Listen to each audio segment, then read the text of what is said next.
میرے نبی پاک صلی اللہ تعالی علیہ وآلہ وسلم نے ارشاد فرمایا، جب کسی سے کوئی بات پوچھی گئی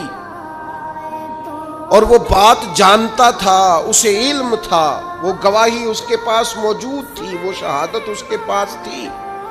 اس سے پوچھا گیا لیکن اس بندے نے چھپائی، یہ سنن ابو داؤد میں حدیث ہے، اللہ کے محبوب فرماتے ہیں قیامت کے دن اس بندے کے منہ میں اللہ آگ کی لگام ڈال دے گا۔ لو اب تیرے منہ میں لگام ڈال دی اور وہ بھی آگ کی، اب نہ بولنا، چونکہ جب حق بولنے کا ٹائم تھا تب تو نہیں بولا،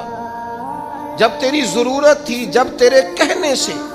مظلوم بچ سکتے تھے، جب تیرے بات کرنے سے ظالم پکڑے جا سکتے تھے، جب تیرے دو جملے کہنے سے کسی شخص کی زندگی بھر کی جمع پونجی بچ سکتی تھی، تو بولا نہیں، تو آج تو میدان محشر میں آیا ہے۔ تو میرے محبوب کہتے ہیں، حضور فرماتے ہیں رب اس کے منہ میں آگ کی لگام ڈالے گا۔ اقبال کہنے لگے اپنے بھی خفا مجھ سے ہے اور بیگانے بھی ناخوش، کیوں؟ میں کہتا ہوں وہی بات سمجھتا ہوں جسے حق۔ یہ میری مجبوری ہے کہ میں نے ہمیشہ حق کہا ہے، تو اپنے بھی خفا مجھ سے ہے اور بیگانے بھی ناخوش۔ سب جگہ پہ میں ملامتی ہوں، ہر شخص میرے بارے میں رائے دیتا ہے کہ بڑا سخت گیر آدمی ہے، بڑے مزاج کے اندر شدت پائی جاتی ہے، کیوں؟